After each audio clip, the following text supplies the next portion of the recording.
All right, so let's work a little bit more of a complex example of a piecewise function, finding the domain and range of it. All right, so we have a piecewise function here, f of x equals 5x minus 3 if x is less than -1, 13 if x equals 0, and x squared if x is greater than or equal to 1. So let's kind of get an idea of what this graph looks like, and then we'll find the domain and range of it. Okay, so let's see. At x being -1, so let's call this -1 here. The y value I'm going to plug in. I'm going to plug the -1 here, and I got -5, which is going to be -8, which will be down in here somewhere.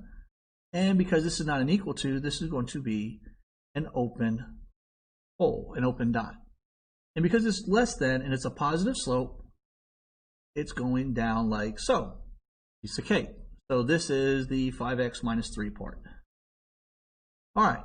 Now if x is 0, my y is 13. Way up here, this is 0, 13. That's this middle part.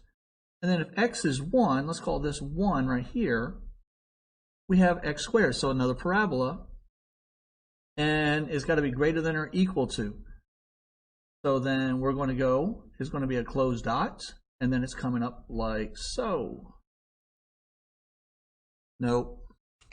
Oopsie, made a mistake. The point's 1, 1. It's not 0. I forgot to plug it in, like we did the first one. All right, so my x value is 1. I got to plug it back in here. 1 squared is 1, so that's going to be here. It's going to be a closed dot because it's an equal to, and then it's the parabola going up. So there's my piecewise graph of my piecewise function. So let's take a look. Let's look at my domain. Let's see if there's any x's that are skipped.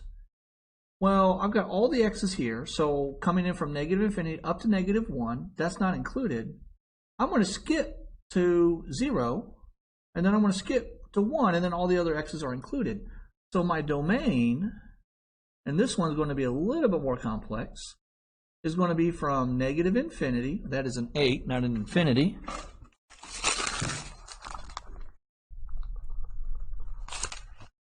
-infinity, all the way up to -1. We're not going to include it because it's an open dot or it's a not equal to. Union, well, now I just have the number 13. Nope, the number 0. Wow, I am on fire today. And then union again, because we're going to skip over to 1, and we're going to include 1, and that's going to go all the way out to infinity. So there's my domain. Well, that's kind of interesting, isn't it? So you had to use all 3 of the brackets. This is the one I said doesn't come up very often. It really comes up more in piecewise functions than it does any other time of a regular function. That's why you haven't seen it very much. So let's look at the range here. The range is going to be my y values.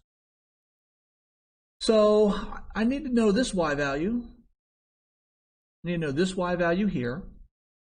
It'd be handy to know this y value.